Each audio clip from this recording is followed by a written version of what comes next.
Saya ambil sikit daripada kitab As-Sahih. Berkata Hakim bin Yazid, aku tidak pernah takut kepada sesiapa pun seperti takutku kepada seseorang yang aku menzaliminya. Padahal aku tahu benar-benar bahawa tiada siapa pun yang akan dapat menolongnya daripadaku selain Allah. Orang itu lalu mengucapkan hasbiyallahu. Maksudnya, cukuplah Allah itu bagiku. Nanti Allah akan menghuraikannya antara aku dengan engkau. Tuan-tuan, kalau kita zalim orang baik-baik ni tuan-tuan, orang yang ada ilmu ni, dan orang ni tak balah, dia reda sambil dia menyebut hasbiyallah. Kan kita kan bila kita ditimpa musibah, antara benda yang kita disarankan ialah banyak akan menyebut hasbunallah. Tadi kita sebut hasbunallah kan. Tapi kalau untuk diri sendiri, hasbiyallah. Cukuplah bagiku Allah. Orang zalim kita duduk hasbi Allah, hasbi Allah. Kita pujuk hati kita, wahai Allah, aku sedang dizalimi, aku ada engkau, wahai Allah. Maksud dia apa? Kita serah kezaliman tadi kepada Allah. Tuan-tuan ingat Allah nak duduk saja. Dia sebut pada akhir kalam dia, Allah akan menghuraikannya antara aku dengan engkau. Allah akan settlekan bagi pihak kita dengan orang yang zalim kita tadi. Jadi antara adab yang kita boleh tengok kalau kita rasa kita ditindas, dizalimi dan sebagainya tuan-tuan, antara benda yang kita buat mula-mula sekali tuan-tuan, banyakkan pujuk hati kita dengan menyebut hasbi Allah. Cukuplah bagiku ada Allah. Orang yang dizalimi, Allah pasti bersama dengan dia. Dan bila kita menambahkan lagi permintaan kita, hasbi Allah, wahai Allah, aku hanya ada engkau, tolong aku ya Allah, selesaikan masalah ni ya Allah, doa, minta ke Allah, pasti Allah akan menyelesaikan. Pasti Allah akan membawa kembali keadilan. Yakinlah kepada Allah Subhanahu wa ta'ala. Kan? Bagi Allah ni, kebenaran akan tetap timbul. Dan kebatilan itu pasti akan ditenggelamkan, akan dikalahkan. Sama ada tempoh masa, cepat ataupun lambat, kalau kita menjaga kebergantungan kita kepada Allah, tawakal kita, serah kita kepada Allah, yakin Allah akan pasti selesaikan benda ni.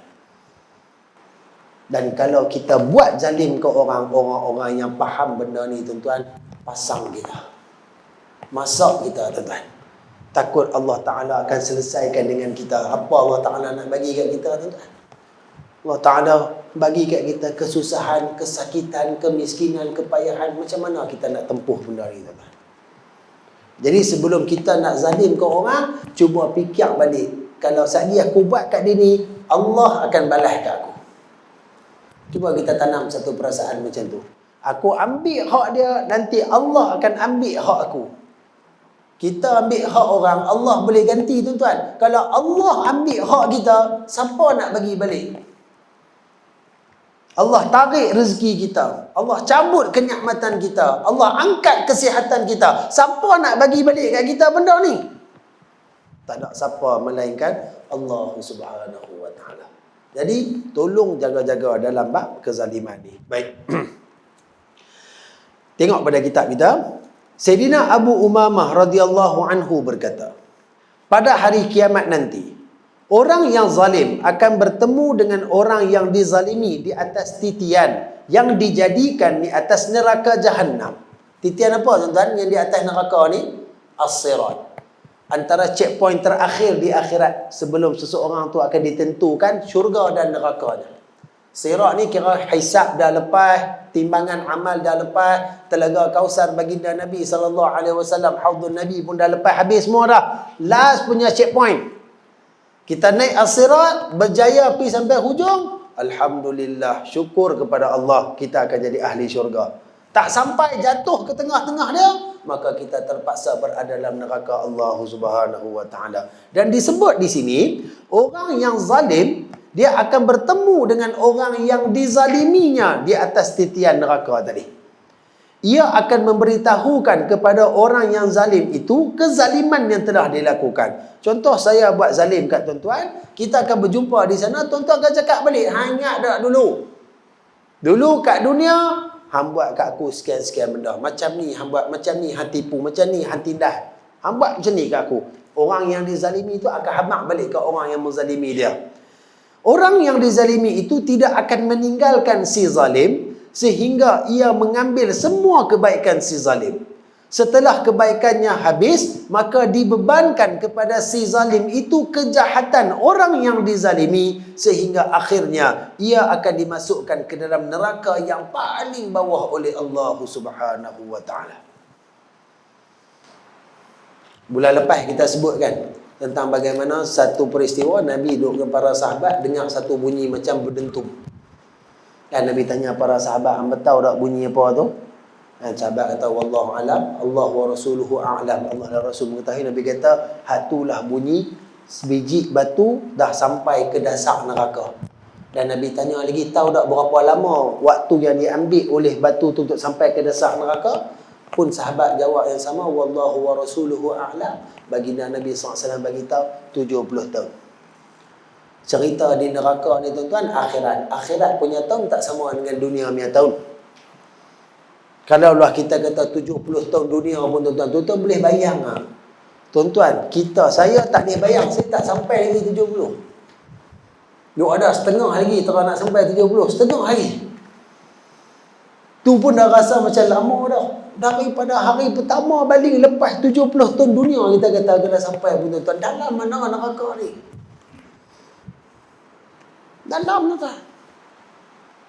Dan kita tengok bagaimana nanti orang yang menzalimi orang, segala kebaikan dia akan diambil oleh orang yang dia zalimi dulu.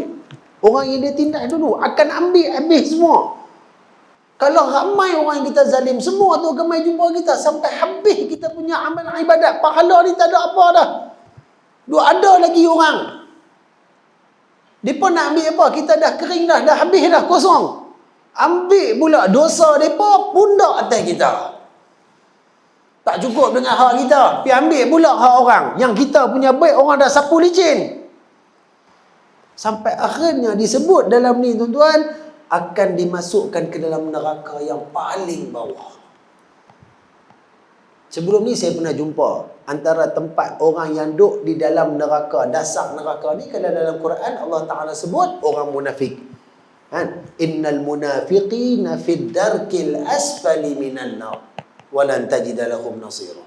Orang-orang munafik ni tuan-tuan, mereka akan berada dalam dasar yang paling bawah neraka Allah Subhanahu wa taala. Dan hari ni kita tengok antara golongan lain yang akan berada dalam neraka paling bawah ialah orang-orang yang menzalimi manusia. Menzalimi makhluk Allah Subhanahu wa taala yang lain. Baloi ya tuan-tuan. Padan dah dengan kita nak zalim orang. Kita nak dapat sampai macam tu punya penghinaan dan balasan daripada Allah Subhanahu wa taala, tepuk dada, tanya diri dan kemampuan kita. Baloi ke tak? Sudah pasti kita akan jawab tak baloi. Sebab balasan dia terlalu besar berbanding dengan apa yang kita buat. Tapi itulah maha adil Allah Subhanahu wa taala, maha kasih sayang Allah Subhanahu wa taala. Allah tak suka benda tu, tapi kita buat juga, so kita kena terima balasan dia.